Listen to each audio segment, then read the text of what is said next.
The Joe Rogan Experience. I remember, because I was joking with them, I remember a long time ago, the Grill 93, this old Dick Doherty room. I remember that joint. So two guys were about ready to go at it in the club, and the bouncer gets them outside. Okay, and this guy's trying to say his point of view, and he put his hand on his shoulder. He goes, no, all I was trying to do, he barely went like that on his shirt. And he goes, okay, first of all, don't touch me. That's what the bouncer said. And just immediately it was here, and then it went to here, and then those two guys started yelling at each other, and then within, I don't know what the fuck, he just twisted the guy up and took him out. And I forget who the fuck I was with. We were fucking dying laughing. It just became a catchphrase between us. He would come up, hey, Bill, you working this weekend? Okay, first of all, don't touch me. You immediately just escalate it, where it just becomes a what the fuck. And then, first of all, don't touch me. From 90% of guys is immediately going to put you in your ego, where it's like, oh fuck, now he's on top of me and I'm the bitch. I gotta at least get a little get at his eyebrow level. I have to come back with something else. It was inevitable. The second he said that, first of all, don't touch me, I did like the 3 slide steps down, because I learned that young watching fights.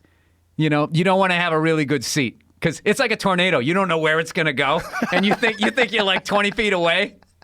That meant me at a Bruins game, the old Boston Garden, and it was like one of those, just everybody smoking. You probably couldn't smoke in the Garden at that point. I just remember like smoky bars and shit. So we went in there and everybody was hammered. I was hammered, drinking like fucking Heffenreffers. Remember the Green Death, right? Like, dude, this is like 6% alcohol.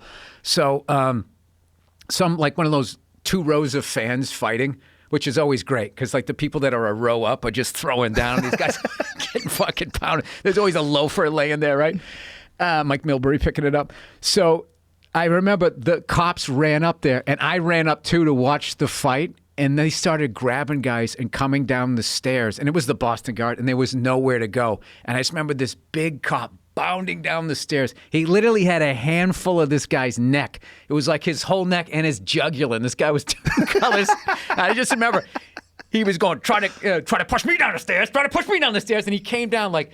And I was trying to get out of the way, and I think the guy who he had grabbed, like his knee fucking hit me in the back. I just got caught by the debris of this guy running by, and that's when I kind of learned like, how to watch your fight. Which you watch your fight and you're looking at your exits, because like I said, it's like you don't know where it's gonna fucking go. And I had learned that lesson. So when I saw that guy say that, first of all, don't touch me. I was just like, okay, sliding over here, let some other people settle in front of me. I can do. I like doing that. Yeah, that's the same as if, you want to be above, slightly above, looking down at all the altercations. You get a better viewpoint there anyway. Yeah, I suck at it, dude. I stopped fighting in like junior high. That was it. I just knew. I was like, this is not my thing. I can't slip a punch. I am slow as shit. I got a big head. I got a huge target. This is not going to go 3 rounds. It's just not. I fought up until like around 6th grade. I think I probably had my last one. And then all of a sudden kids started to get 120, 130, 140 pounds, and there started being blood and fucking people missing a couple days of school after a beatdown. I was just like, you know what? Okay. I think I'll be the funny guy. It's weird how things go sideways like that when there's like a feeling in the air. Whenever chaos breaks out like that and there's a real melee, there's a feeling in the air. Like it's just like you feel it. It's like, oh, this is nuts. Like this is really dangerous. Yeah. Like there's a mob mentality feeling that you get. That's real weird when things go crazy. I remember it took me having to leave Boston for about 7 years. I was gone for 7 years before I finally walked into a bar and just felt the normal energy. I think the city's changed a lot, but like that sort of that tail end of the craziness. I walked into a bar and you could just feel it. It's like somebody's going to get suckered. Like, not now. It's about 90 minutes away. You could just feel the level of drunkenness, the energy. Well, guys would go out looking for fights. Some guys would go out looking for fights. Yeah, I knew There's guys a guy like I used to train with, Mike Blythe. He used to work at the Rathskeller. He was a bouncer. He would wrap his hands. He would wrap his hands on his way to work. I knew a guy. Tape his wrists and shit. I knew a guy who was a bouncer, and he used to bring a mouthpiece to work, but he used to carry it all the time. And I remember when he would get into a fight, he would fucking. It was something where it was a mouth guard who'd bite down. It wasn't like what you guys wear. but it would totally psych the other guy out. Like he would come out and he would just put this thing in, and the guy'd be like, "This guy brought equipment? Like, like what the fuck is going on here?" And I remember one time he got suckered. He knew it was gonna be a fight, and I figured, well, for some dumb reason, he sat down on the stairs, and the guy was standing above him. And one of his friends jumped down and just punched him, and I saw the mouthpiece. It was like fucking Buster Douglas Tyson. I saw his mouthpiece fly towards us, and then just, I shouldn't tell these stories because I don't know, because it's my version of what it was. A long like you're not naming names. It was like 30 years ago, and what happened was we were in an off-campus apartment, and I can't believe I'm going to tell this story. I'm going to tell the quick version. Tell the whole version. No. Two of my buddies left to go upstairs. It was one of those, those old fucking Boston. It looked almost like a 3-family house, but it wasn't. It was one of those big ones that has all apartments in it, right? So they left the party we were on the first floor, and then they went upstairs. And like 20 minutes, they came back. One of my buddy's shoulders was separated. The other guy was flat lipping, and he had a flat top too. I remember he had this big fucking gash coming right down here, and blood coming down his face. And we were like, "What the fuck happened? What the fuck happened?" It was like, "We just asked this guy for a drink, and the whole party started beating on us." So this whole mob goes up the stairs to go fight the party, right? And I'm going upstairs like, what the fuck am I doing with my big fucking head? I'm going to get knocked out here. But I have to go because of my friends. So we fucking go up there, and we hear the party.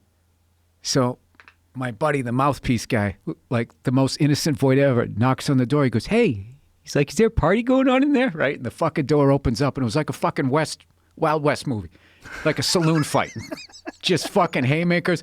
I remember, I didn't even want to go in. I was so scared because I was like, oh my God, this is going to be fucking nuts. And just the mob just sent me in. And it was just like, everybody's just throwing. I remember this dude jumping over my back, punching me in the face, right? And the smoke fucking clears. And it all settles. It was all like fucking 15-second melee. And it all fucking settles. And we look at the party, and there's like 6 or 7 guys, 6 or 7 girls, and there's like a board game that's tipped over. And we had gone to the wrong party. Swear to God, I know this sounds like a joke. The real party where they got hit was upstairs. And I don't remember what happened, but they were actually rich kids, and they sued my friends for going in, whatever the dumb shit they did. But no. We all went into the wrong party. And they were in there having like a couples thing, and they were playing like fucking Monopoly or something. And all of a sudden there was a knock on the door. "Hey, is there a party?" And then everybody just came fucking running in. Can you imagine them? That's what I'm saying. No, I felt that's why I didn't want to tell, because I felt really like, yeah, I felt bad. When I was in high school, the first real brawl that I ever saw was when I was like 17. I think I was a senior in high school. And there was a rich kid that moved into the neighborhood. He wanted to make friends. So he put on this crazy party. He just invited everybody. So kids from all kinds of different high schools were coming. That's always good. Yeah, Newton North, Newton South, a bunch of kids from all sorts of other places. And I happened to be at the right place at the right time when I saw it pop off. People were already robbing this guy. I saw people taking stuff out of bedrooms and running down the stairs with it. It was real sketchy because there was way too many people for this guy's party. God. But then this girl, I still to this day don't remember what she did. She either slapped this guy in the face or she threw a drink in his face. I don't remember. I think she slapped him. But what I remember is he uncorked a perfect right hand on her. He knew how to punch. Like I remember thinking, wow, this guy's trained, because he snapped it. Joe, always the commentator. Listen, I've been doing it for a long time. But whatever she did, I'm pretty sure she slapped him. But he went like this. Blap! I mean, it was a perfect right hand. Hit her right in the face. Her head goes back. This guy behind her catches her. She's totally unconscious. And then, blah! Chaos, chairs flying, bodies piling it up, and I'm on the stairs. So I'm watching this through the railings. I see the guy punch the girl as I'm coming up the stairs. I see it all play out. I'm like, holy fuck. And I'm like, I gotta get out of here. Yes. And there was piled. I didn't hit anybody, and nobody hit me. It was like a movie. Like, excuse me, pardon me. Crawling out. I fucking dodged everything. Meanwhile, I was fighting at the time. I was traveling to tournaments all over the country and fighting. So my friends were looking for me. They're like, go get Joe. And there's piles of people brawling. And I'm just ducking the piles. And then I ran into my friend Jimmy. And I'm like, where is everybody? And we gathered our friends and got in the car and drove off. We were laughing our asses off. But it was like when we left, the cops were just starting to arrive. There was piles of kids beating the shit out of each other on the lawn. Dude, I remember never forget it. My friend who separated his shoulder in that fight. We popped it back in, and he went back up, threw a punch with the same arm, and missed. It came out again, and I remember him flopping on the ground like a fish out of water. Ugh. And afterwards, we said to him, like, dude, why didn't you throw the other hand? And he goes, because I wanted this hand to get its revenge. I swear to God. Like he had made his part of his body like a karate movie. Like he had to avenge his shoulder's death. Dude, and I have to tell you something. When people talk about, you're a funny comedian and blah, blah, the characters that I grew up with and what I loved about what they did and what they said was they weren't trying to be funny. Like he was dead serious. He wanted revenge for this harm. Yeah, and then we were driving home hammered and we were three abreast in the fucking the pickup truck. It was this guy's dad's truck. And he had the flat top, so he's got dried blood on his forehead. And we're just driving home, and nobody's saying anything. And the dude in the middle has got these sunglasses on. And he's just sitting there like this. And then all of a sudden, out of nowhere, he goes like that, scared the fucking shit out of me. And I was like, dude, what the fuck are you doing? And he goes, sorry. He goes, I took a little acid. He goes, I was looking at this bug. He goes, I thought it was on the windshield. He goes, it turned out it was on the inside of my glasses. Now, I don't know if that was true, but dude, there's no way you could ever reenact how much he flipped it, like how much you would freak out on acid if you thought a bug was over there, but then your mind told you that it was on the inside of your fucking glasses. And I just remember all three of us just crying, laughing, driving home. At just the whole fucking situation. And that was like every weekend of my life for probably like 2.5, 3 years. Every single fucking weekend. And we used to go in to there was this club in this bar in Chelsea. Oh boy. Yeah, well, dude, I was such a baby face. That was the only place where you could get served, right? So that's a rough place. Yeah, it was. And they were like selling fucking blow out of there. So they didn't give a fuck if you looked like you were 12 years old like I was when I go up to order my vodka Collins. It was like the only drink. How old were you? I wasn't of age, like 19 or 20. Probably 20.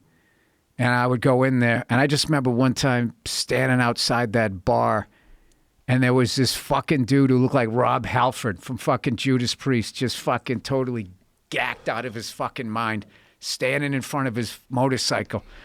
And he was telling this story about riding his bike and his drug thing. He got stuck. He just kept saying, I'm going around the apex. I'm going around the apex. I'm going around the apex, right? And I'm fucking hammered. And I'm like making fun of the guy in front of him to my buddy. I'm looking at my buddy and I'm so shit-faced. I'm going around the apex. I'm going around the apex. And he's hitting me because the guy's staring at me. Oh. Yeah, no, it was a, and I didn't understand, because I never did coke, so I didn't understand what was going on. I'm going to leave it at that. I didn't understand what was going on. But all I knew is I just seemed to be the guy that wanted to go home first.